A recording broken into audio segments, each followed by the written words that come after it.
acclame, acclame. Merci Seigneur. Merci Père. Dans le nom de Jésus, nous avons prié. Amen. Amen. Amen. Alléluia. Acclame une dernière fois, s'il te plaît.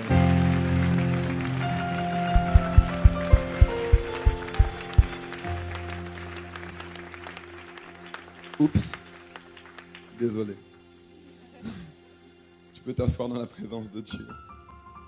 Merci beaucoup. Est-ce qu'on peut acclamer le Seigneur pour la chorale?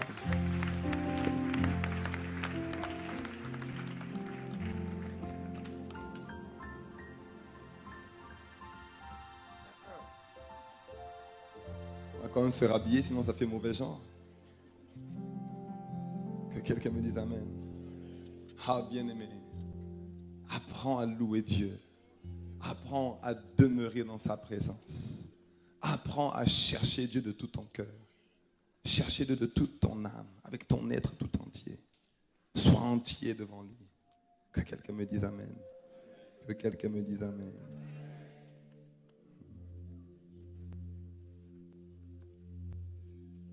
Je bénis le Seigneur pour l'opportunité qu'il nous est donnée à mon épouse et à moi d'être là ce week-end spécial avec vous. Je bénis le Seigneur vraiment pour les pasteurs Ateta et Chantal. Je bénis le Seigneur pour eux. Nous sommes très reconnaissants au Seigneur parce que, comme il l'a dit, nous nous connaissons depuis longtemps maintenant. Dieu nous a permis de nous aiguiser les uns les autres, de grandir ensemble et d'être aujourd'hui les pasteurs de différentes assemblées. Et comme il a dit, ce que nous avons toujours trouvé formidable, c'est d'être dans une famille comme Impact Centre Chrétien où nous ne nous faisons pas de concurrence, mais nous nous aimons tellement et nous voulons le bien, la croissance, l'édification des uns et des autres. Et nous nous encourageons les uns les autres. Et je bénis vraiment Dieu, comme je disais vendredi dernier. Je le disais en plaisantant, mais l'outil que nous avons en Facebook nous permet de faire le travail de Dieu et d'accomplir ses desseins, mais nous permet également de voir, de nous édifier les uns les autres et de nous inspirer les uns des autres. Nous bénissons Dieu parce que le pasteur Mateta a fait une déclaration que j'ai trouvée merveilleuse quand il nous a accueillis. Il a dit à Sergi, à la gloire. J'ai dit, comme en Guadeloupe, il y a Éden. Quand la gloire rencontre Éden, waouh, c'est vraiment un cocktail détonnant. Et je bénis Dieu parce que j'ai trouvé une merveilleuse assemblée, une merveilleuse famille, un peuple chaleureux. Et nous avons été superbement accueillis. Nous avons eu un merveilleux séjour. Et bien franchement, nous sommes très reconnaissants, très reconnaissants. Très reconnaissant. Et comme je sais que cela ne serait pas possible si vous n'aviez pas les bergers que vous avez, j'aimerais qu'on prenne le temps simplement d'acclamer le Seigneur pour eux. On acclame le Seigneur pour ses serviteurs. Il faut savoir reconnaître la grâce. Savoir reconnaître la grâce que Dieu dépose dans ta vie.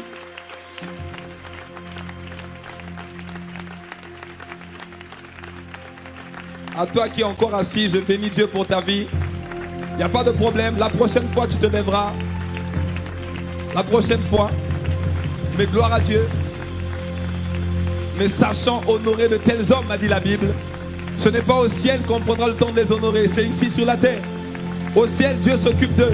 Sur la terre, c'est nous qui devons nous occuper d'eux. Que quelqu'un me dise Amen. Wow. Soyez bénis.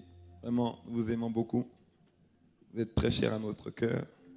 Et nous sommes bénis par l'œuvre que Dieu fait au travers de vos vies. Donc soyez bénis, soyez encouragés. Vraiment, vous allez quelque part. Et j'aimerais qu'on prenne aussi le temps d'acclamer. On l'a fait au premier culte déjà, mais je crois qu'il est important de reconnaître que nous ne serions pas là si Dieu n'avait pas donné une vision à un homme qui s'appelle Ivan Castanou. Et j'aimerais qu'on bénisse le Seigneur pour notre Père spirituel, qu'on acclame le Seigneur pour lui.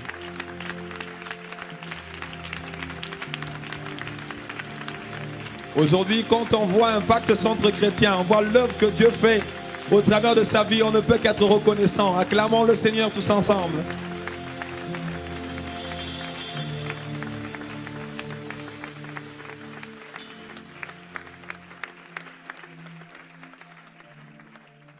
Veuillez prendre place, soyez les bienvenus. Pasteur Mateta l'a dit, je suis venu avec mon épouse, Pasteur Célia qui est là. Et bon, elle n'est pas Miss Univers, Miss RDC, Royaume des cieux, rien de tout ça. Elle est juste le don que Dieu m'a fait, mon partenaire de tous les jours, partenaire de destinée, une femme merveilleuse, bénis Dieu tous les jours. Si tu n'es pas encore marié, attends la bonne personne. Non, je t'assure, attends la bonne personne. Parce que aujourd'hui, tu ne peux pas savoir comment ça peut être difficile et douloureux d'avoir quelqu'un à côté de toi qui, au lieu de t'encourager et de t'emmener de l'avant, te tire toujours vers le bas, te donne des maux de tête, des querelles, des divisions, des assiettes, des verres. Mais attends la bonne personne. Et Dieu a une bonne personne pour toi. Tu sais, regarde, je parle à quelqu'un, je sais que je parle à quelqu'un. Ne sois pas trop pressé. Parce que si Dieu est Dieu, il peut te donner la bonne personne. Pourquoi ne te donnera-t-il pas la bonne personne? Il est Dieu. Et il a dit qu'il ne fait exception de personne. Il ne fait pas de favoritisme.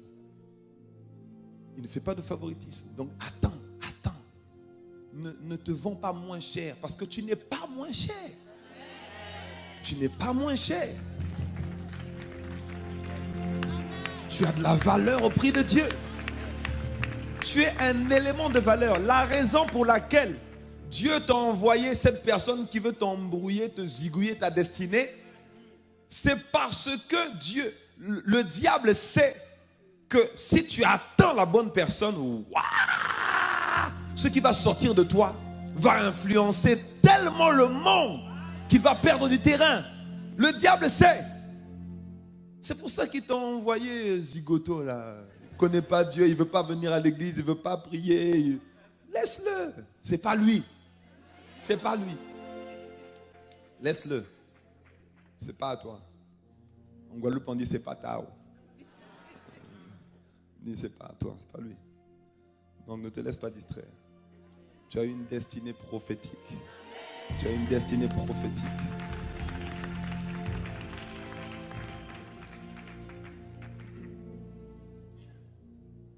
Dieu a un plan merveilleux. Et son plan s'accomplira dans ta vie. Quels que soient les verdicts des hommes, quels que soient les verdicts des médecins, quel que soit le bilan qui a été fait, même si tu n'as pas réussi à l'école, je te déclare que le plan de Dieu s'accomplira dans ta vie au nom de Jésus. J'ai dit au nom de Jésus. Personne ne pourra arrêter ce plan-là.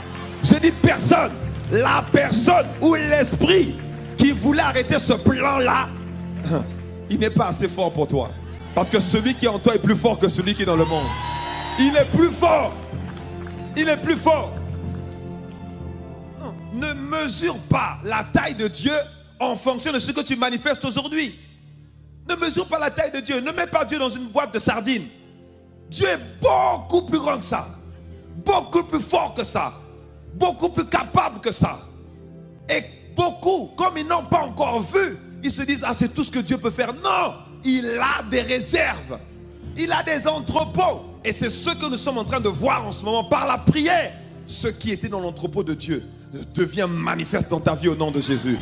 Et je crois que ça devient manifeste dans ta vie au nom de Jésus. Alléluia. Alléluia. Dis avec moi, prière. Nous sommes en train de voir depuis vendredi pourquoi prier sans cesse. Et nous avons dit que prier sans cesse revient simplement à dire que nous devons avoir une vie de prière.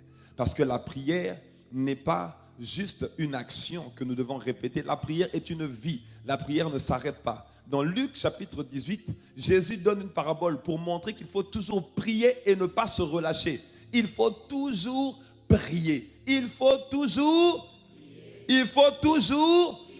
et ne pas se relâcher. Constamment prier, sans cesse prier. Le matin, tu pries.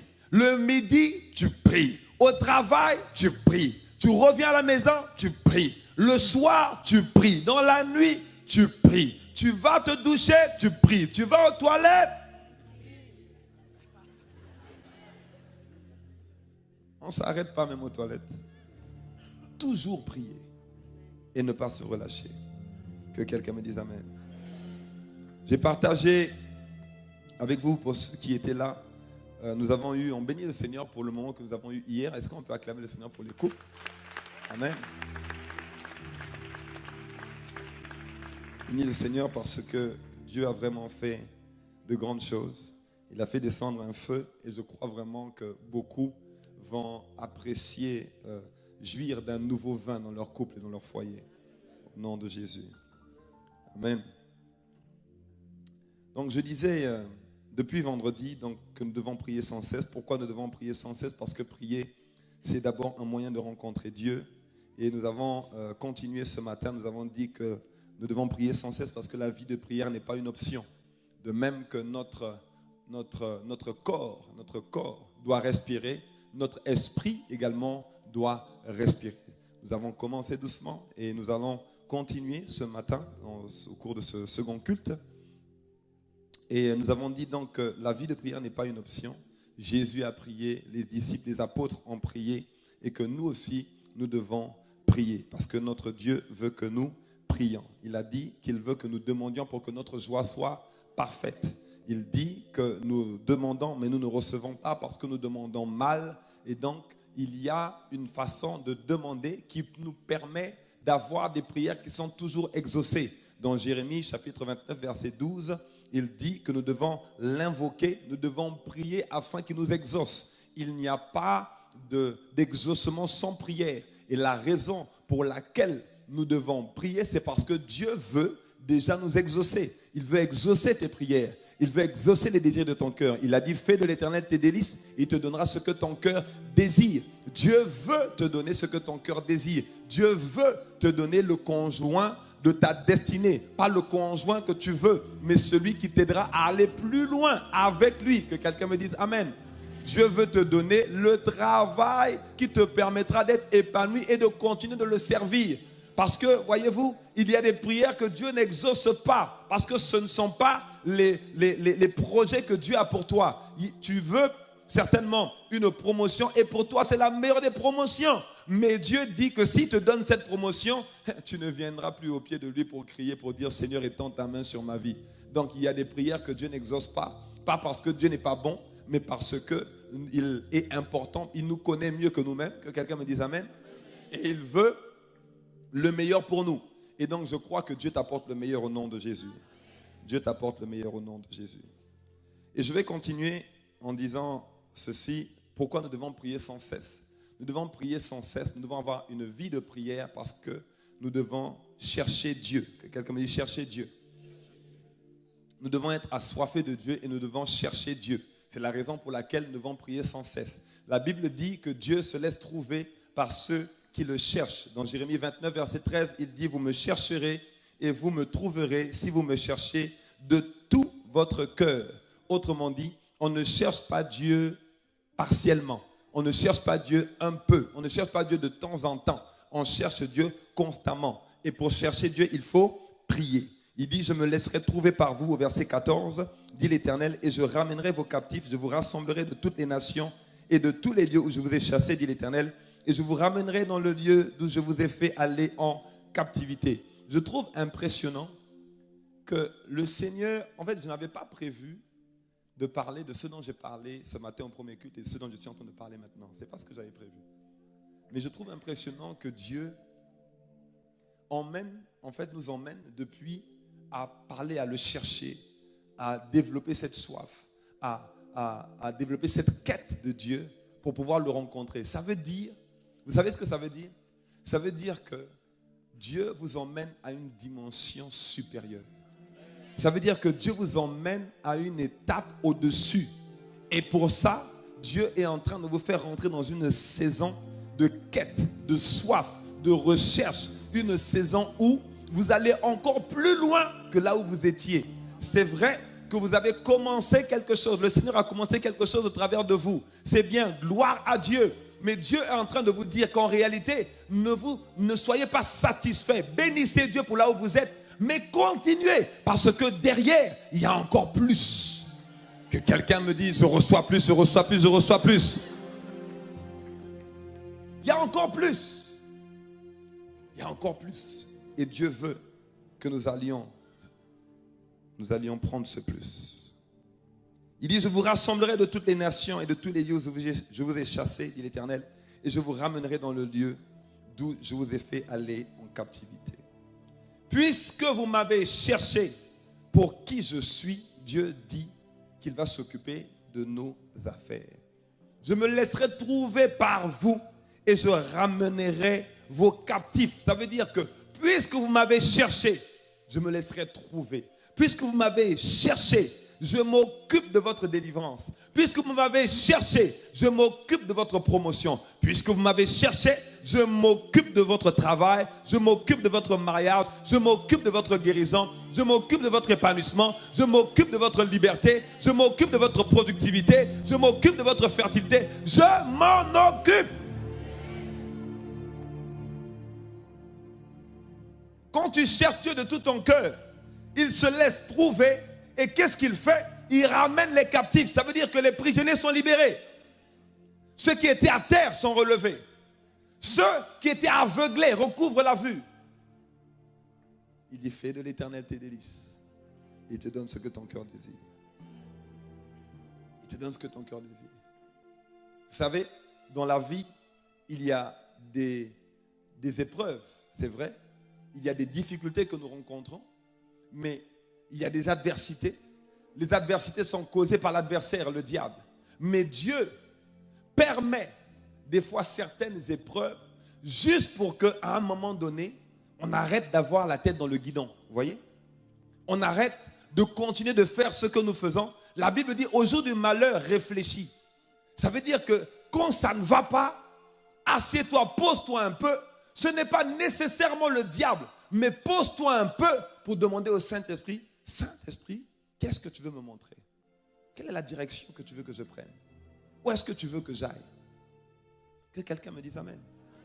Suivez-moi, nous allons quelque part. Où est-ce que tu veux que j'aille? Montre-moi la voie que je dois suivre. Quel ajustement je dois faire? Je disais en Guadeloupe quelque chose que j'ai compris, que le Seigneur m'a fait comprendre. C'est que quand tu dis, Seigneur, je m'attends à toi, tu es tout pour moi. Seigneur, j'ai soif de toi. Je m'attends à toi. Je veux te voir dans une autre dimension. Je veux te connaître. Je veux aller en profondeur avec toi. La première chose que Dieu fait quand il exauce ta prière, c'est te montrer ce qui ne va pas à l'intérieur de toi. Beaucoup, quand Dieu commence à leur montrer leur misère, l'orgueil, la cupidité, l'amertume, se disent, mais encore, pourquoi est-ce que je suis comme ça? Non. La Bible dit qu'il y a des choses cachées que nous ne connaissons pas. La première chose que Dieu veut te montrer quand tu lui dis, je te cherche, c'est te montrer tout ce qui n'honore pas le Saint-Esprit à l'intérieur de toi. De le remettre, de la mener en surface. Parce que la vérité, c'est que nous continuons à marcher sincèrement avec Dieu. Mais il y a des choses que nous faisons dont nous ne sommes pas conscients. Il y a des choses qui sont à l'intérieur de nous dont nous ne sommes pas conscients et qui attristent le Saint-Esprit et qui l'empêchent de nous emmener dans une autre dimension de prière, de manifestation et de gloire. Or, la Bible dit dans 1 Pierre 4, verset 14, que le Saint-Esprit est l'Esprit de gloire. Tant qu'il n'est pas honoré, tant qu'il n'est pas respecté, tant que la sainteté de Dieu n'est pas notre partage, l'Esprit de gloire ne peut pas manifester sa gloire, la rendre visible. Et je déclare qu'elle sera rendue visible dans ta vie au nom de Jésus. Elle sera rendue visible dans ta vie au nom de Jésus. Dieu permet donc certaines épreuves simplement pour que nous nous arrêtions. Pas parce qu'il est contre nous, pas parce qu'il veut nous bloquer, bien au contraire. Il a pour nous des projets de paix, non de malheur. Mais il permet certaines épreuves simplement pour que les regards, peut-être que nous n'avions pas les regards sur lui, que nous commencions à tourner les regards sur lui pour continuer de le chercher et que la pensée de Dieu devienne notre pensée. Peut-être que nous nous sommes détournés, peut-être que nous étions distraits, peut-être que nous étions défocalisés. Mais quand Dieu permet l'épreuve, quand il permet qu'il y ait un blocage quelque part, réfléchis, refocalise-toi, reviens sur lui, pose tes regards sur lui et tu vas voir qu'il va manifester sa gloire dans ta vie. Et quelqu'un me dise Amen. Quand Dieu permet qu'il y ait une épreuve, il veut simplement que nous nous intéressions de nouveau à lui et non pas à la chose que nous voulons. Que quelqu'un me dise encore Amen. Et des fois, cette chose occupe tellement notre pensée, tellement focalisée sur ce que nous n'avons pas, tellement focalisée sur ce que nous voulons voir accompli. Vous savez que certains chrétiens sont pris en flagrant délit d'idolâtrie, alors qu'ils ne vénèrent pas Satan, ni le diable, ni une statue quelconque. Ils sont pris en flagrant délit d'idolâtrie. Pourquoi? Parce que leurs pensées sont plus focalisées sur ce qu'ils veulent que sur le Dieu qui peut faire. Et l'idolâtrie, qu'est-ce que c'est? C'est un culte, c'est un service rendu à un faux Dieu ou un amour excessif. Ton mari peut devenir une idole. Tes enfants peuvent devenir une idole. Je le vois beaucoup. Quand tes enfants prennent la place de Dieu, quand tu accordes plus d'attention, plus d'intérêt à tes enfants qu'à Dieu, tes enfants deviennent une idole. Quand un sujet, une préoccupation devient ta pensée dominante, occupe toute ta pensée, ça devient de l'idolâtrie. Ton travail, ton mariage, la délivrance, la guérison peut devenir une idole. Or, Dieu veut que nous ayons des vies de prière d'abord parce que nous devons le chercher. Chercher Dieu. Il dit dans Matthieu chapitre 6, verset 9, « Notre Père qui es aux cieux, que ton nom soit sanctifié. » La version, le semeur dit, « Que tu sois reconnu pour Dieu. » Ça veut dire que tout doit commencer par lui. Tu dois reconnaître qu'il n'y a pas d'autre Dieu que lui. Tu ne dois pas avoir une idole. Il n'y a pas une pensée qui doit être plus dominante que Dieu dans ton esprit. Est-ce que ça va? Nous devons apprendre à chercher Dieu. Pourquoi nous devons apprendre à chercher Dieu? Parce que les choses qui ont le plus de valeur, les choses qui sont le plus importantes, les choses de grand prix ne se trouvent jamais en surface. Jamais. Nous devons avoir soif de Dieu. Question. C'est quand la dernière fois que tu es parti en retraite? Oh.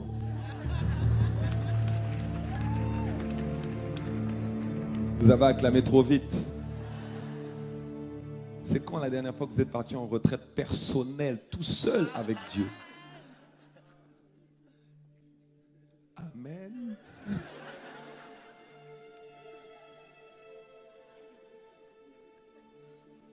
Tout seul avec Dieu. Aujourd'hui, le monde va tellement vite. On a tellement besoin de travailler, d'être dans l'activité, de faire des choses, qu'on oublie qu'en réalité, c'est quand on tourne vers lui les regards qu'on est rayonnant de joie. On oublie que c'est lui qui donne le travail, c'est lui qui donne la famille, c'est lui qui donne le foyer, c'est lui qui donne la promotion, c'est lui qui donne la paix et la joie. En réalité, tu ne peux pas trouver la paix en dehors de lui. C'est la raison pour laquelle tu dois le chercher. Et je fais le constat, dans le monde occidental dans lequel nous vivons, nous avons tellement tout, même quand tu ne travailles pas, tu as quelque chose. Il y a des pays où quand tu ne travailles pas, mon gars, tu vas manger des cacahuètes. Et encore, il faut que les cacahuètes poussent dans ton jardin. Mais tellement on a le minimum, même sans rien faire, qu'on ne compte plus sur Dieu pour que Dieu soit la source de notre vie, la source de tout ce que nous avons. Beaucoup ne cherchent pas Dieu même quand ils sont dans les difficultés. Alors que quand il y a une difficulté, Dieu dit, mais arrête de te focaliser sur la difficulté. Tourne-toi vers moi, cherche ma face. Moi, je te cherche. Je vous disais vendredi dernier que Dieu nous a appelés à la communion avec son Fils. Parce qu'au début, il n'y avait pas une question de prière. Dans le jardin avec Adam, ce n'était pas une question de prière. Dieu cherchait Adam pour communier avec lui. Il n'a jamais attendu qu'Adam prie. C'est Dieu qui cherchait Adam. Et c'est pour cela qu'aujourd'hui, Dieu recherche de véritables adorateurs. Parce que Dieu recherche une intimité avec ses enfants. Il veut avoir un tête-à-tête. Il veut que tu le cherches dans la prière. Il veut passer au-dessus de ton travail, au-dessus de ta famille, au-dessus de ton foyer, au-dessus de tes ressources, au-dessus de ton argent. Il veut avoir la première place. Et je crois fermement que si Dieu permet que nous puissions partager ça aujourd'hui, c'est parce que Dieu vous attend à une dimension supérieure. Ça veut dire bien au-delà de ce que vous imaginez. Bien au-delà, bien au-delà, bien au-delà. Il y a des hommes et des femmes ici qui vont être des personnes, des soldats, des guerriers du royaume, des intimes de Dieu, de véritables prophètes, de véritables évangélistes, des guerriers de Dieu. Il y a des personnes sur qui Dieu pose un regard particulier parce que ce sont des personnes qui aiment profondément Dieu et qui veulent faire le plaisir de Dieu. Et je crois qu'il y a ce type de personnes ici. Et quelqu'un me dise Amen. Que quelqu'un me dise Amen. Je vois ta vie de prière percer au nom de Jésus. Je vois une nouvelle dimension de quête, une nouvelle dimension de soif, une nouvelle dimension de passion, une nouvelle dimension de désir, une nouvelle dimension de redimensionnement. Oh, je vois une nouvelle dimension de profondeur, une nouvelle dimension d'attachement, une nouvelle dimension de quête, une nouvelle dimension avec Dieu au nom de Jésus. Ceux qui cherchent Dieu ont un statut particulier. Ceux qui cherchent Dieu, la Bible dit dans Jacques 4, verset 8, approchez-vous de Dieu, il s'approchera de vous. Donc quand tu cherches Dieu, Dieu fait un pas. Quand tu dis, Seigneur, je te cherche, Dieu te dit, moi aussi, je te cherche, je te cherche. Vous savez que c'est Dieu qui a inspiré cette danse-là. Je te cherche, moi aussi, je te cherche, moi aussi. Ouais.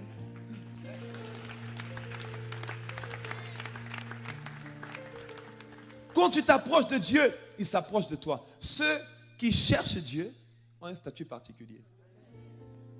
Tu dois devenir un chercheur. Un chercheur, il sait que les mines d'or ne se trouvent pas à la surface. Il sait qu'il faut aller creuser. Il faut creuser profondément. Il sait, un chercheur commence à poser des questions. Si vous n'avez pas de questions, oh, je suis timide, je n'aime pas déranger. Mon gars, tu ne cherches pas. Non, oublie. Oh non, je suis comment on dit ça? Timide, introverti. Merci. Je suis introverti, moi je ne parle pas trop, je ne pose pas de questions. Mon gars, tu ne cherches pas. Tu cherches pas. Timide ou pas timide. Quand tu cherches, dis, vous savez pas, les enfants, vous avez vu les enfants? Quand ils commencent à découvrir le monde, ils vont à l'école, dis, papa, comment on fait les bébés? Dis, hé petit. Vous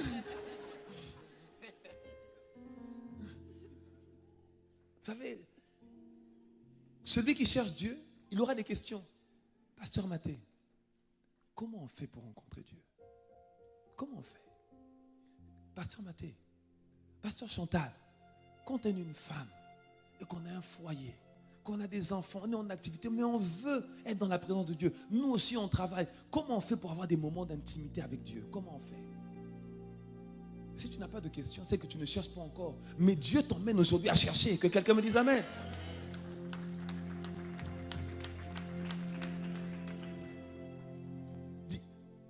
Quel est le dernier livre que tu as lu sur Dieu? Quelle est la dernière prédication que tu as lue, que tu as écoutée, pardon, juste parce que tu voulais connaître plus de Dieu. Pas parce que tu voulais écouter le pasteur, la prédication du dimanche, mais juste parce que tu voulais aller plus loin. Tu as écouté la prédication du pasteur, que quelqu'un me dise Amen. Tu as réécouté la prédication du pasteur, que quelqu'un me dise Amen. Oh, il faut dire Amen. Mais tu fais plus. Tu fais le kilomètre supplémentaire. Tu vas plus loin. Tu regardes, par exemple, je vais vous donner un exemple. La soif de Dieu. Tu vas écouter les prédications du pasteur Yvan sur la soif. Tu vas écouter les prédications du pasteur Yves à ICC Brazzaville sur la soif. Les prédications du pasteur Yann sur la soif ne sont pas disponibles sur Internet, mais tu vas aller en Guadeloupe, tu vas les acheter sur la soif. Que quelqu'un me dise Amen. Mais c'est ça, chercher Dieu. Nous étions à un séminaire avec Bishop Dag. Bishop Dag, Howard Mills. Et il disait quelque chose qui m'a frappé. Il a dit, si tu as quelque chose que je veux, I will come and get it. Je vais aller là où tu es, je vais l'obtenir. Je vais le recevoir, je vais te poser des questions. C'est pour ça que quand tu viens dans la présence de quelqu'un qui opère à une dimension à laquelle tu n'opères pas, ne parle pas trop. Demande, comment on fait? Qu'est-ce que je peux faire là où je suis? Ceux qui cherchent Dieu ont un statut particulier. Voilà ce qui arrive quand les personnes cherchent Dieu. Psaume chapitre 9, verset 11. La Bible dit, ceux qui connaissent ton nom se confient en toi, car tu n'abandonnes pas ceux qui te cherchent, ô Éternel. Même si tu es gauche, ça veut dire que même si tu es délicat, même si tu ne sais pas t'y prendre, quand tu cherches Dieu, Dieu ne t'abandonne jamais. Jamais. Jamais. Dieu ne t'abandonne jamais. Jamais. Même dans les moments de détresse, Dieu te fera savoir qu'il est là. Même quand tu passes dans la vallée de l'ombre de la mort, Dieu te fera savoir qu'il est là. Dieu ne t'abandonne jamais. Que quelqu'un me dise Amen. Il y a quelque temps dans l'église, à ICC en Guadeloupe, on est passé par une phase très difficile, il y a quelques années, très très difficile. Et je partageais ça même avec le pasteur Mateta. À un moment donné, c'est vrai que ce n'était pas simple. Mais Dieu a suscité en nous ce désir de dire, bon, c'est très simple.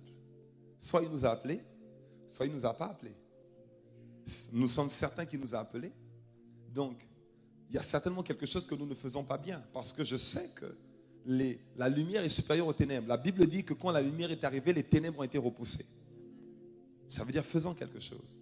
On a mis en place un groupe de personnes qui n'étaient pas des intercesseurs, ils n'avaient rien de particulier. Il y en a un qui était à la sécurité, l'autre était au ménage, l'autre ne servait même pas. On a pris des personnes qui avaient le cœur pour l'œuvre, qui avaient le cœur pour Dieu, on les a réunis et on a commencé à prier ensemble. On a commencé à prier, nous avons prié, nous avons prié, nous avons cherché, nous avons dit Seigneur, étends ta main, manifeste-toi, montre-nous. Et le Seigneur a commencé à montrer. Le Seigneur a commencé à montrer qu'il y avait des gardes, comme des Égyptiens. Enfin, pas comme des gardes égyptiens. Un peu comme dans l'Égypte antique, à l'ère des pharaons, vous voyez? Donc, des gardes égyptiens qui étaient à l'entrée du sanctuaire, qui laissaient passer les gens. Une fois que les gens sont rentrés, ils sortent. Et quand ils veulent revenir, ils mettent leur lance et leur bloquent la route et ces personnes ne peuvent pas revenir. Et nous, on ne comprenait pas pourquoi l'église, il y a des personnes qui venaient. On a organisé plein d'événements qui, par la grâce de Dieu, ont touché beaucoup de gens, ont fait beaucoup de bien aux gens. Et notamment, on a organisé une conférence à un moment donné. Et je me suis dit, waouh, la conférence s'est tellement bien passée par sa grâce. Quand je dis bien passée, ça veut dire qu'il y a eu beaucoup de témoignages de personnes qui ont été édifiées et des personnes qui sont venues au Seigneur. Mais quand je regarde les chiffres, c'est pour ça que je regarde même plus les chiffres. Je regarde les chiffres, on a gagné une personne. J'ai dit, une personne de plus dans l'église. J'ai dit, Seigneur, il y a un problème. Qu'est-ce qui se passe? Et en fait, le Seigneur a commencé à nous montrer que spirituellement, il y avait une bataille qui n'avait pas été gagnée. Il y avait des esprits qui étaient à la porte de l'église et qui empêchaient les gens de rentrer, de revenir à l'église. À un moment donné, à un autre moment, le Seigneur nous a révélé comme s'il y avait un couvercle sur l'église qui empêchait l'église d'exploser. Si bien que les gens ne se lâchaient pas. Les gens ne s'abandonnaient pas.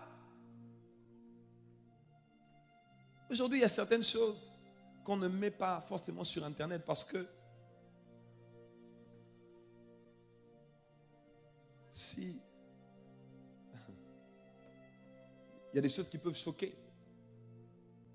Parce que quand on voit à l'église aujourd'hui, les gens sautent partout. Ils sautent partout. Ils louent Dieu, ils chantent, ils célèbrent. Et c'est tellement merveilleux de voir ce que Dieu a commencé à faire. Alors qu'il y a 7 ans, quand on a commencé ICC Guadeloupe, pasteur Ivan Castano est venu faire un séminaire en Guadeloupe. Et nous étions là, la plupart des gens le regardaient debout, assis, les bras croisés, pendant l'adoration, avec la manifestation de la présence de Dieu. Les gens étaient là, impassibles. Et quand tu vois ces mêmes gens sauter, danser, louer, soupirer après Dieu, dire à Dieu, je m'attends à toi, tu dis, waouh. Tu dis, waouh, quelque chose s'est passé. Quelque chose s'est passé. Il y a des saints qui ont élevé une prière. Et la Bible dit, ils n'abandonnent pas ceux qui le cherchent. Je ne sais pas à quel stade tu es. Je ne sais pas où tu te trouves actuellement. Peut-être que tu ne connais pas encore le Seigneur. Peut-être que tu connais le Seigneur, mais ta vie de prière est en dents de scie. Ta foi n'est pas constante. Je t'annonce qu'il n'abandonne pas ceux qui le cherchent. Il n'abandonne pas ceux qui le cherchent. Que quelqu'un me dise Amen. Que quelqu'un me dise Amen. Psaume 34, verset 11. La Bible dit, les lionceaux éprouvent la disette et la faim, mais ceux qui cherchent l'Éternel ne sont privés d'aucun bien. La version parole de vie dit, les riches peuvent connaître le besoin et la faim, mais ceux qui cherchent le Seigneur ne manquent d'aucun bien. Quand tu cherches Dieu, tu ne mourras pas de faim. Non, jamais. Que quelqu'un me dise Amen. Il dit, mais pasteur, tu ne connais pas ma vie, il y a la galère, mais tu ne cherches pas encore Dieu. Quand tu vas chercher Dieu, je déclare dans ta vie que les provisions, tu ne sauras même pas où les mettre. Tu vas dire, mais la bénédiction, ça vient de partout. On m'appelle à gauche, on m'appelle à droite. Promotion par-ci. Madame, oui, vous êtes disponible. Monsieur, oui, vous êtes disponible. Mais je n'ai même pas postulé chez vous. Madame, monsieur, je ne sais pas. Mais en tout cas, nous, on a besoin de vous. Venez voir, venez voir. Je déclare que la floraison, la productivité, l'abondance, les fleuves coulent dans ta vie. Parce que tu cherches. Parce que tu cherches. Il a dit que ce sont les fleuves d'eau vive qui couleront quand nous aurons soif. En fait, quand nous chercherons. Dieu est une source illimitée. Illimitée, bien-aimé. Tu peux venir devant Dieu avec ta boîte de sardines. Tu vas prendre, ta boîte de sardines sera remplie. Tu peux venir avec un verre, ton verre sera rempli. Tu peux venir avec une bouteille de 1,5 litres, ta bouteille sera remplie. Tu peux venir avec un seau, ton seau sera rempli. Il est une source illimitée, dépendamment de ta soif. Si tu as une soif de boîte de sardines, tu reçois la quantité de boîtes de sardines. Si tu as la soif d'un conteneur, tu reçois un conteneur. Si tu as la soif d'une ville, comme le Seigneur nous disait,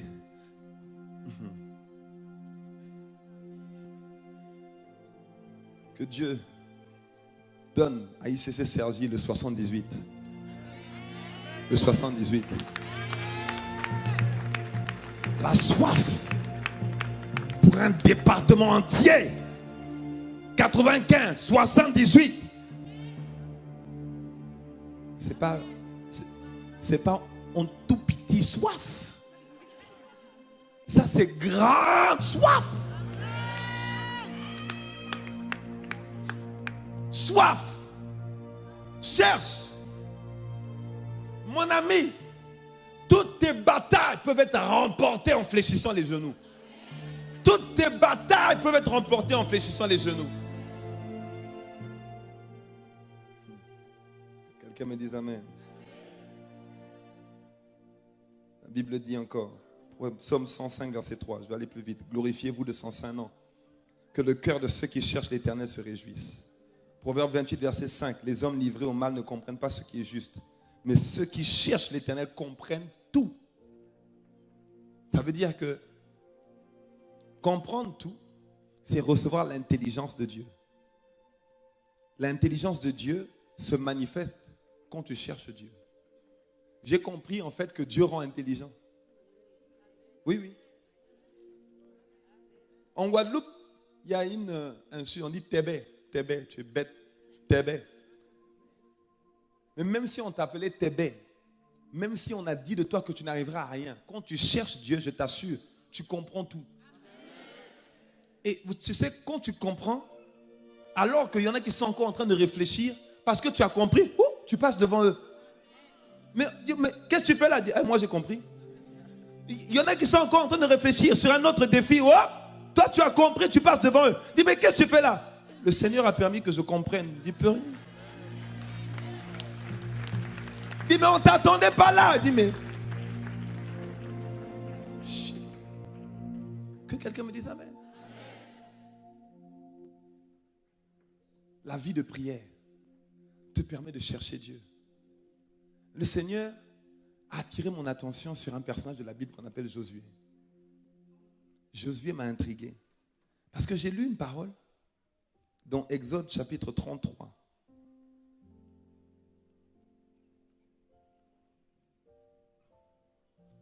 La Bible dit, dans Exode 33, verset 11, l'Éternel parlait avec Moïse face à face. Bon, la plupart des gens connaissent Moïse, n'est-ce pas? Même si vous n'allez pas à l'église, vous avez vu le roi d'Égypte, vous connaissez Moïse. Donc vous savez que Moïse était quelqu'un qui était profondément lié à Dieu. Et la Bible dit que Dieu, l'Éternel, parlait avec Moïse face à face, comme un homme parle à son ami.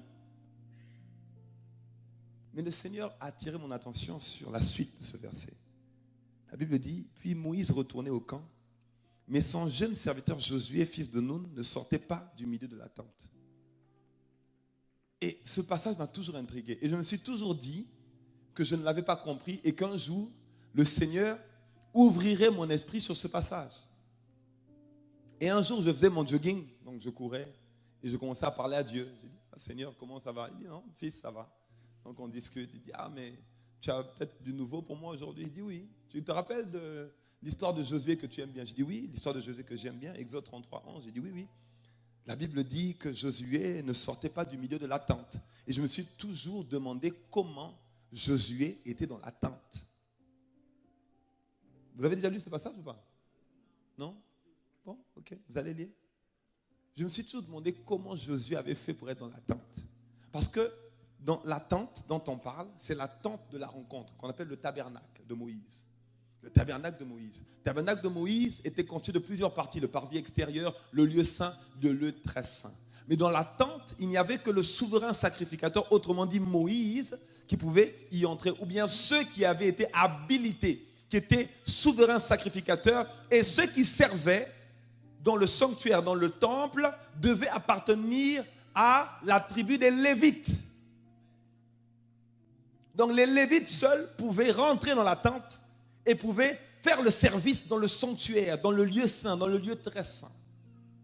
D'ailleurs même, tellement tout le monde ne pouvait pas rentrer dedans, quand le souverain sacrificateur rentrait dans la tente, on mettait attaché à sa cheville un fil, parce que si lui-même il n'était pas tout à fait droit devant Dieu, Dieu le terrassait à l'instant même, et comme dans la présence de Dieu, parce que dans la tente il y avait la présence de Dieu, dans la présence de Dieu, tout le monde ne pouvait pas s'y présenter, il fallait être habilité. Et même quand il décédait, on tirait juste la corde. On tirait juste la corde. Et je me suis toujours demandé, mais comment Josué a fait pour être dans la tente? Et il allait avec Moïse dans la tente. Josué était un disciple de Moïse. Dis avec moi, disciple. Et donc, Josué était entraîné, coaché par Moïse. Il lui montrait comment rentrer dans la présence de Dieu, comment chercher Dieu. Et Josué voulait chercher Dieu.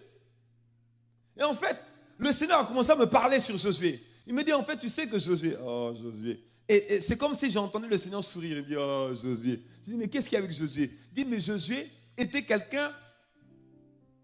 Alors, ce n'est pas écrit. Je vous dis ce que moi j'ai reçu. Comment le Seigneur m'a fait comprendre ça. C'est comme s'il me disait que Josué était quelqu'un de maladroit. Mais qui voulait Dieu, qui cherchait Dieu comme il pouvait. En fait, il voulait tellement Dieu qu'il s'est retrouvé dans la tente parce qu'il était amoureux de Dieu. Il voulait passer du temps avec Dieu. J'ai dit, ah bon? Il dit, oui. En réalité, Josué n'était pas un lévite. Il appartenait à la tribu d'Éphraïm. Il n'avait pas le droit d'être là. Normalement, il aurait dû mourir. Ceux qui cherchent Dieu ont un statut particulier. Ils vont plus loin, ils vont plus haut, ils font des choses. Et Dieu même dit, mais ta foi est tellement grande que même ce que je n'avais pas prévu, je le fais pour toi. Tellement tu me cherches. Tellement tu me cherches. Tellement tu me désires. J'ai dit, waouh, j'ai compris. En réalité, tu veux nous montrer qu'il faut qu'on te cherche. J'ai dit, oui, il faut me chercher. Ceux qui cherchent Dieu ont un statut particulier. Particulier. Et la prière, c'est pour chercher. Cherche. C'est Dieu lui-même qui demande. Il dit, demande, il te sera donné. Cherche et tu vas trouver. Et on cherche parce qu'il se laisse trouver, pas par tout le monde, uniquement par ceux qui le cherchent. Parce qu'il veut que ceux qui le cherchent soient sérieux avec la demande. Il n'a pas de temps à perdre. Il faut que tu sois sérieux. Si tu veux juste Dieu parce que tu as besoin d'une voiture, Dieu dit, mais j'ai pas le temps. Il y a des âmes à sauver. Voilà. Si je te donne une voiture, il faut que tu ailles, il faut que tu transportes les âmes du Seigneur. Ce n'est pas juste pour que tu frimes dans ta belle voiture rouge. Non, Dieu n'a pas le temps. Dieu n'a pas le temps. Et Dieu nous connaît. Que quelqu'un me dise Amen.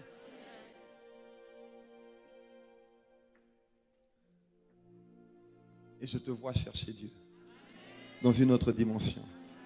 Je te vois soupirer après Dieu. Je te vois faire des retraites juste parce que tu veux te retrouver dans la présence de Dieu. Je te vois.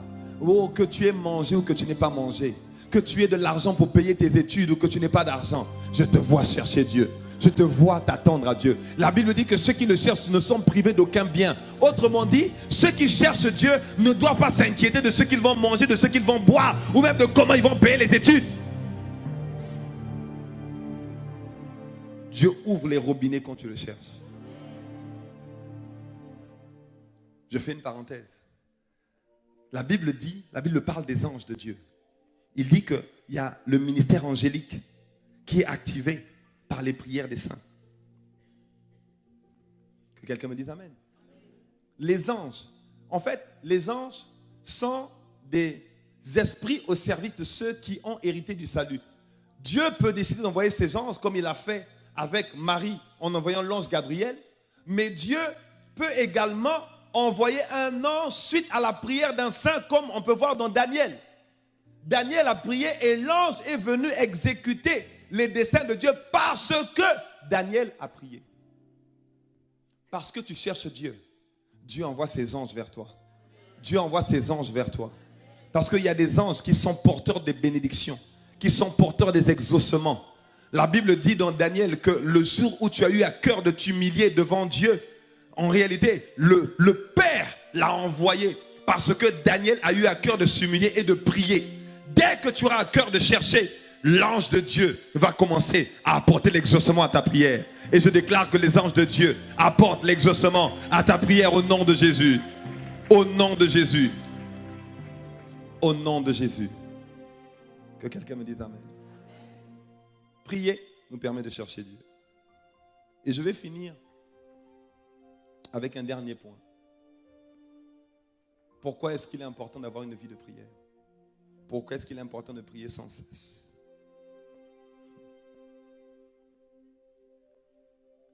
Pour le salut et l'affermissement des âmes. Pour le salut et l'affermissement des âmes.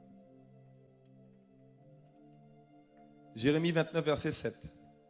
Version second 21. Il dit, recherchez le bien-être de la ville où je vous ai exilé et intercédez auprès de l'Éternel en sa faveur, parce que votre propre bien est lié au sien. Dis avec moi, mon bien est lié au bien-être de la ville. Mon bien est lié au bien-être du pays. Quand vous lisez la Bible, vous savez, la Bible nous fait changer de comportement. Il y a des personnes qui critiquent le pays dans lequel ils sont. Ah, la France, c'est toujours comme ça, il y a toujours des grèves, c'est pas comme on veut. Bien aimé, il y en a qui aimeraient être à ta place. Mais quand tu comprends que ton bien-être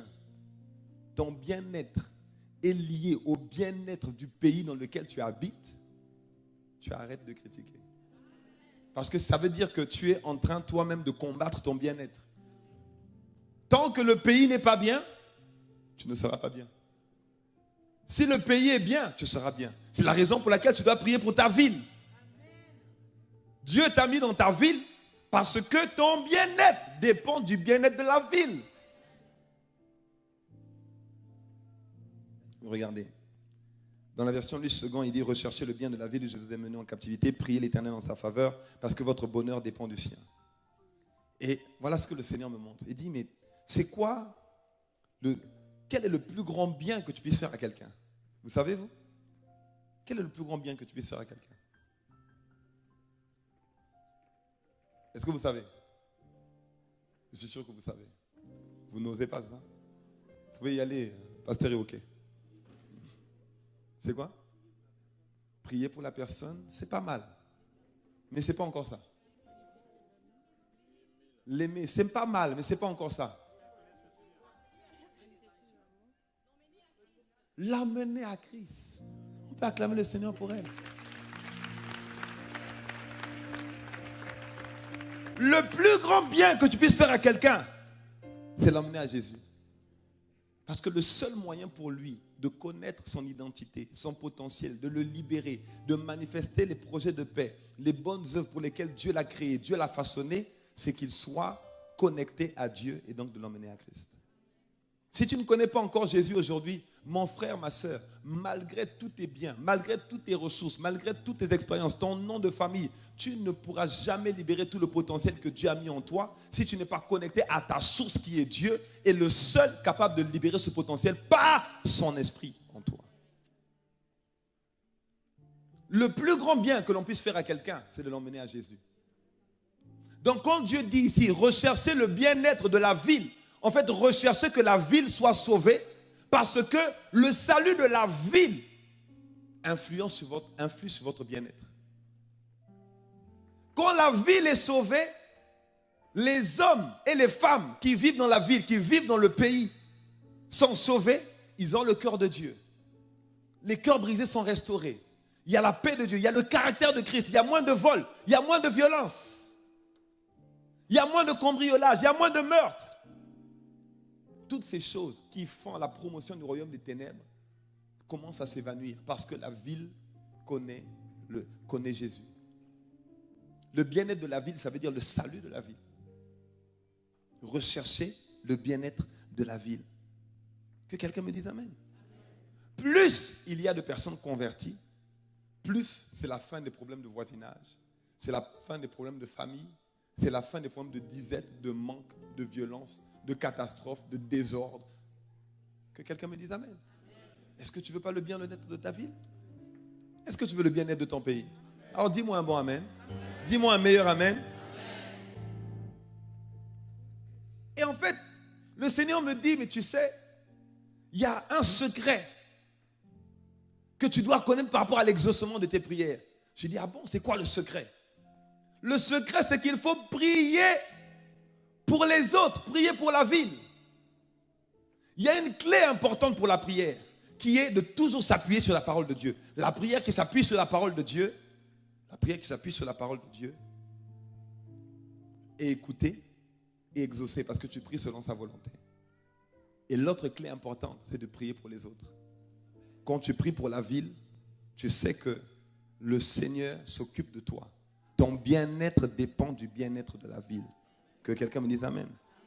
Dans 1 Jean 5, 14, la Bible dit, nous avons auprès de lui cette assurance, que si nous demandons quelque chose selon sa volonté, il nous écoute. Et si nous savons qu'il nous écoute, quelque chose que nous demandions, nous savons que nous possédons la chose que nous lui avons demandée. Ça veut dire que quand tu pries selon la parole de Dieu, tu es certain que Dieu entend ta prière et que Dieu exauce ta prière. Et en plus, si tu pries pour le salut des hommes, le salut des êtres humains, c'est la volonté de Dieu. Tu le sais qu'il prendra toujours plaisir à t'entendre prier pour cela. Et alors que hier, tu priais pour tes besoins personnels, rien ne se passait. Tu priais pour tes désirs, rien ne se passait. Quand tu vas commencer à prier pour ton pasteur, prier pour les frères, prier pour les sœurs, prier pour l'église, prier pour ta ville, prier pour ta communauté, prier pour ton pays, tu vas voir que Dieu va commencer à ouvrir des vannes qui étaient fermées depuis longtemps. Tu vas voir que Dieu va commencer à mener à manifestation ses projets dans ta vie. Et je déclare que c'est ton partage au nom de Jésus. La Bible dit que Dieu sait de quoi tu as besoin avant même que tu ne demandes. Ça veut dire que Dieu n'est pas d'abord intéressé par ta demande. Il est d'abord intéressé par ce qu'il y a dans son cœur. Il est d'abord intéressé par ce qu'il y a dans son cœur. Que quelqu'un me dise amen. Il faut prier pour les âmes. Il a dit, fais de l'Éternel tes délices et te donnera ce que ton cœur désire. L'apôtre Paul a demandé dans le livre de Romains, chapitre 10, verset 1. Il dit, frère, je souhaite de tout cœur que les Israélites soient sauvés. Et c'est ce que je demande instamment à Dieu dans mes prières. Autrement dit, le salut de tes proches, le salut dans la ville, le bien-être de la ville ne se manifeste pas quand personne ne prie. Il faut qu'il y ait quelqu'un qui prie pour le salut, pour que des âmes soient sauvées. Il faut qu'il y ait quelqu'un qui dise, la Bible dit même dans Psaume 2, demande-moi, je te donnerai les nations pour héritage. Tant que tu ne demandes pas les nations, Dieu ne te les donne pas. Et je vous disais vendredi que le monde est sous la domination du malin. Dans le monde, il y a différents types de royaumes. Il n'y a pas que les royaumes que nous connaissons, les royaumes terrestres. En réalité, dans chaque sphère, il y a un royaume. Les eaux, c'est un royaume. L'air, c'est un royaume. La terre, c'est un royaume. Le dessous de la terre, c'est un royaume. Et quand tu dis, demande-moi, je te donnerai les nations pour héritage, les extrémités de la terre pour possession, il dit, demande-moi, je permettrai que l'influence de Dieu soit manifeste dans ta vie, quelle que soit l'influence des royaumes qui existent dans le monde. Que quelqu'un me dise amen. Il faut que quelqu'un prie pour le salut.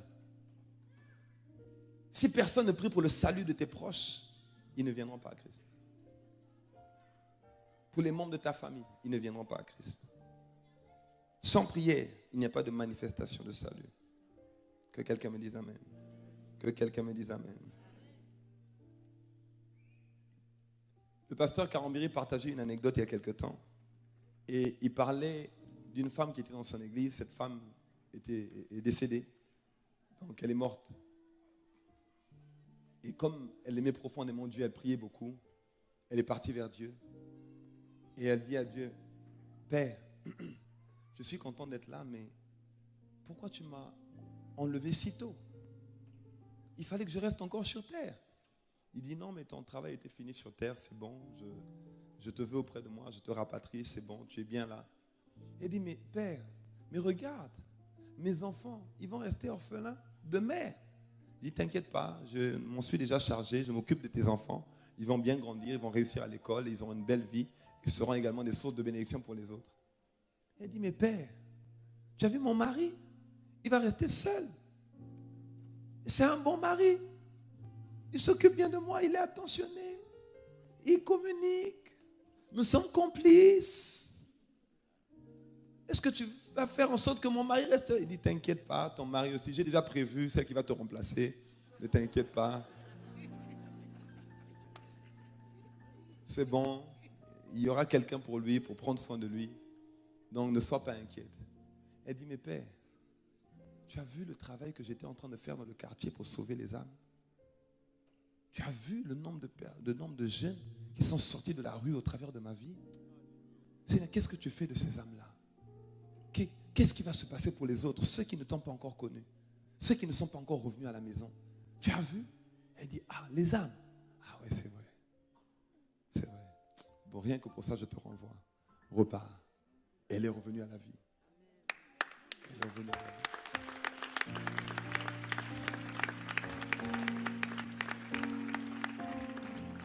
Dis avec moi, prière. Dis avec moi, prière.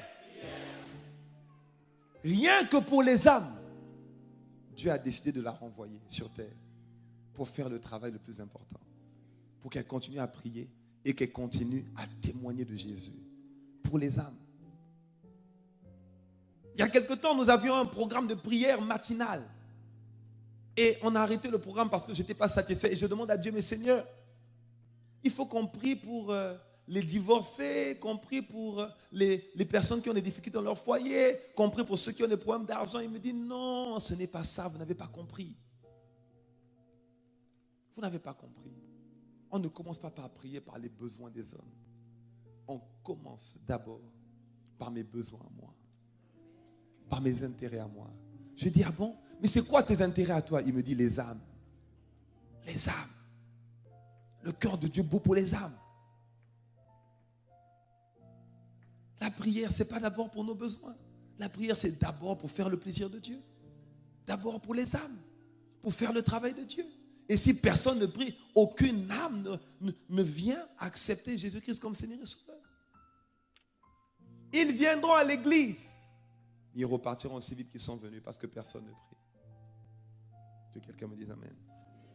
Oh, je déclare et je décrète que dans cette église, désormais, il y a des hommes et des femmes qui se lèvent dans la prière et qui prient pour le salut de la ville, le salut de la communauté, le salut du département, le salut de la région, le salut de la nation, au nom de Jésus. Dieu ne veut pas que nous restions focalisés sur nos défis, sur nos problèmes, mais Dieu veut que nous puissions travailler pour ses intérêts à lui. Que quelqu'un me dise Amen. Et en plus de cela, une fois que tu as prié pour le salut, il faut prier pour que ces âmes restent sauvées. En réalité, tu dois prier pour tout. Tu dois prier pour tout. Tu dois prier avant, tu dois prier pendant, tu dois prier après. Tu dois prier pour tout. Quand tu as prié pour qu'une âme vienne à Christ, tu dois prier pour qu'elle reste attachée à Christ. Tu dois prier pour qu'il reste chrétien, qu'elle reste chrétienne. Qu'elle continue de chercher Dieu avec ferveur, avec enthousiasme, avec soif. Aujourd'hui, l'un des plus gros fléaux de l'Église, c'est de voir des personnes qui prient uniquement pour eux. Et quand ils n'ont pas ce qu'ils veulent, ils arrêtent de prier. Ou bien leur prière descend d'intensité. Parce qu'on ne prie pas pour le mariage. Parce qu'on ne prie pas pour ma réussite. Parce qu'on ne prie pas pour ma promotion. Tant que tu cherches ce qui est sur le cœur de Dieu, je t'assure mon frère, je t'assure ma soeur, Dieu s'occupe de toi. Ton bien-être est assuré. Ton bien-être est assuré. Remarque simplement, toutes les personnes que vous avez emmenées au Seigneur, individuellement ou en tant qu'Église, la plupart ne sont plus là parce qu'on n'a pas prié pour elles. On n'a pas prié pour qu'elles restent attachées à Dieu. La Bible le dit. Galates chapitre 4, verset 19. L'apôtre Paul dit, mes enfants, pour qui j'éprouve de nouveau les douleurs de l'enfantement, jusqu'à ce que Christ soit formé en vous. Ça veut dire que je nourris en moi ce désir ardent de voir Christ, le caractère de Dieu, être manifesté dans la vie de ceux qui ont connu Jésus. Je nourris en moi ce désir ardent, ça bourre à l'intérieur de moi, c'est douloureux à l'intérieur de moi. Il faut que je l'enfante. Pourquoi? Parce qu'il faut qu'il reste attaché à Dieu. Une fois que nous avons gagné, nous sommes allés dans la rue, nous avons organisé des programmes, nous avons organisé des concerts, nous avons organisé des événements. Il faut qu'il reste attaché. Et l'apôtre Paul dit, j'ai en moi les douleurs de l'enfantement. Pourquoi? Parce qu'il y a des enfants qui doivent naître de moi. Il Il y a des enfants qui doivent naître, se développer au travers de moi. Que quelqu'un me dise amen. Et je finirai avec cette parole dans le livre de Colossiens, chapitre 4, verset 12, version parole de vie. Il dit, Épaphras, qui est de chez vous, vous salue. Ce serviteur de Christ Jésus combat pour vous dans ses prières. En effet, il demande que vous restiez parfaitement chrétiens et toujours en accord avec ce que Dieu veut. Autrement dit, le fait de rester parfaitement chrétien n'est pas un acquis. Dans la version Louis II, il dit qu'il prie pour qu'il soit disposé à faire toute la volonté de Dieu. Ce n'est pas un acquis. Ce n'est pas un acquis. Et ça doit être notre partage au nom de Jésus. Dans la saison dans laquelle Dieu nous emmène, dans la saison dans laquelle vous êtes aujourd'hui, dans la saison dans laquelle Dieu nous permet d'être, nous ne pouvons plus juste continuer à prier pour prier. Prier n'est pas juste une accumulation de paroles. Prier, c'est se connecter à Dieu pour être exaucé. Il faut qu'il y ait l'exaucement. Tant que nous ne voyons pas l'exaucement, il faut continuer à prier. Il faut demander à Dieu, est-ce que ma prière est la bonne prière? Et Dieu te donne la bonne prière pour pouvoir amener en manifestation ses desseins. Et je déclare que c'est ton partage au nom de Jésus. Nous allons nous tenir debout. Nous allons prier.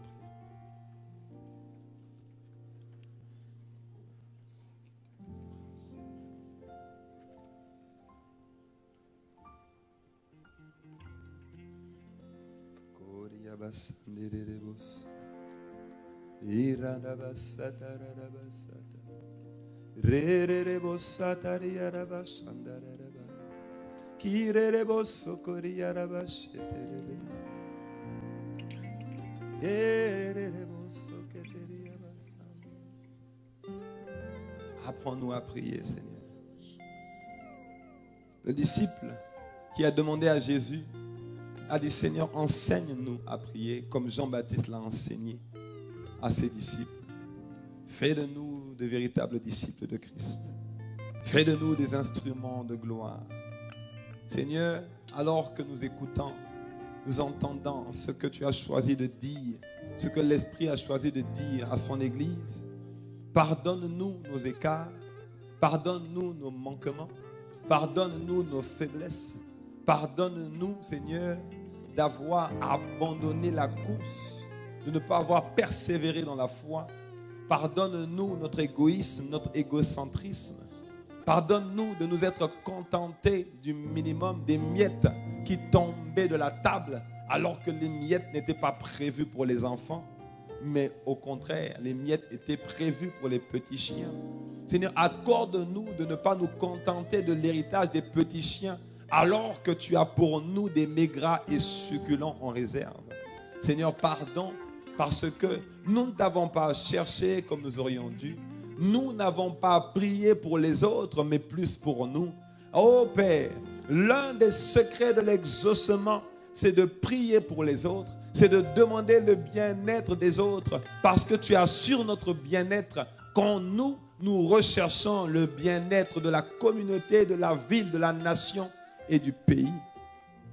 Seigneur, pardon. Aujourd'hui encore, nous reconnaissons que nous ne voulons pas avoir notre Dieu devant toi. Nous ne voulons absolument pas bâtir des idoles dans nos cœurs. Parle à ton Dieu cet après-midi.